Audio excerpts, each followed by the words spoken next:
Saudara-saudara, ada pula saudara-saudara, ada pula yang nyinggung-nyinggung. Punya tanah berapa, punya tanah ini.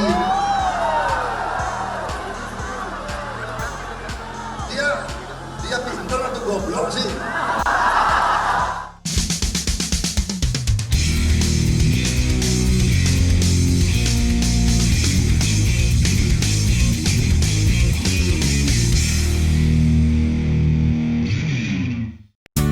Sat sikat korupsi. Lanjutkan. Sebenarnya memilih pemimpin Indonesia ini nggak perlu aneh-aneh kok. Cukup melihat seberapa pengalaman dia di dalam urusan pemerintahan. Samalah seperti kita waktu ingin mencari karyawan. Semakin tinggi posisi karyawan yang dicari itu, semakin besar juga tuntutan kita akan pengalaman si karyawan itu. Dia pernah kerja di mana, apa yang pernah dia kerjakan, berapa lama dia pernah kerja di sana, apakah dia pernah dipecat oleh perusahaan lama, ya seperti gitu-gitulah.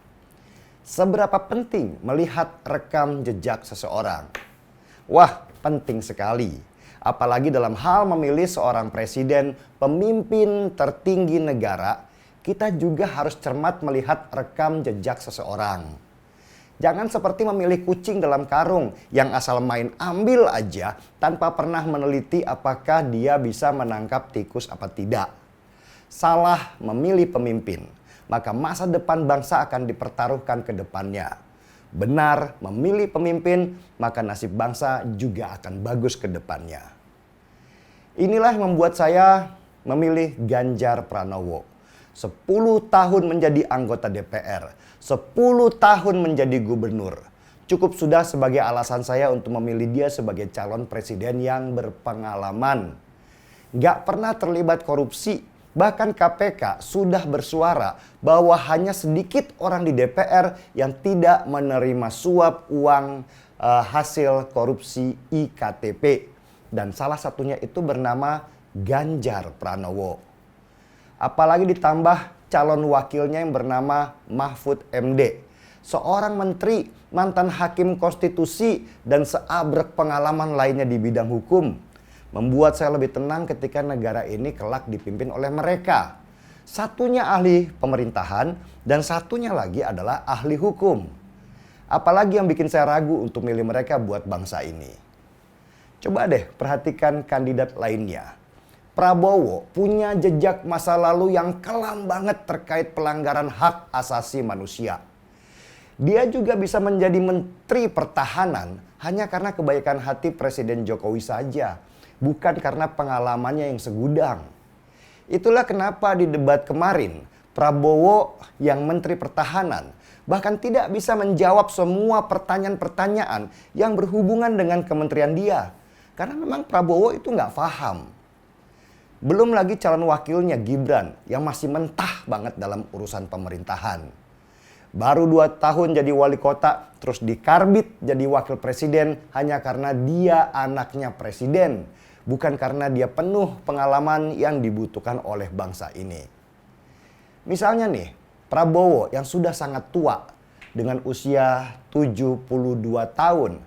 Tiba-tiba sakit parah ketika dia memimpin negara. Masa negara sebesar Indonesia diberikan kepada seorang anak yang mentah pengalaman mengelola negara? Bisa hancur negara ini ke depan dan kembali mundur ke belakang, susah berkembang. Begitu juga pasangan calon lainnya yaitu Anies Baswedan. Anies memang punya pengalaman sebagai gubernur DKI. Tapi kalau melihat kinerjanya di Jakarta yang aut-autan, saya itu ngeri membayangkan apa yang terjadi ketika dia memimpin Indonesia. Anies ini contoh pemimpin yang artifisial. Dia sering memakai kosmetik tebal untuk menutupi kelemahannya dalam mengelola kota Jakarta. Lihat, perhatikan. Anies sering sekali memunculkan simbol-simbol atau ikon-ikon yang diharapkan diperbincangkan masyarakat.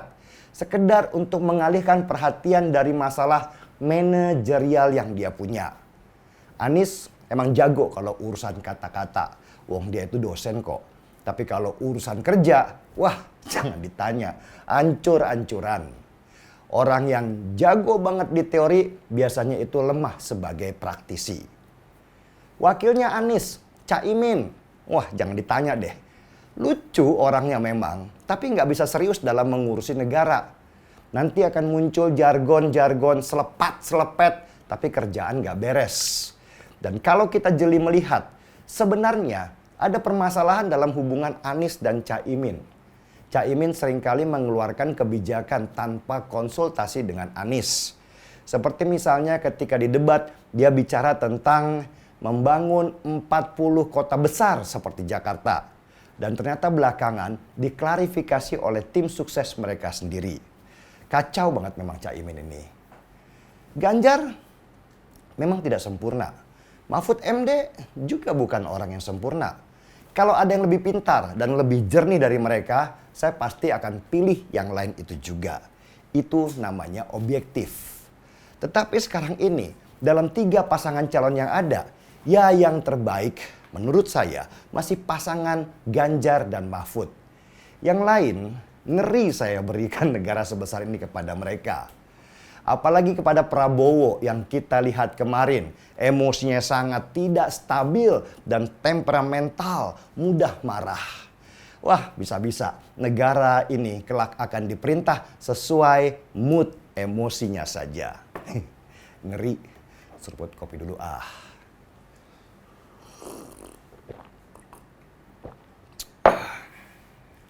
Gaspol.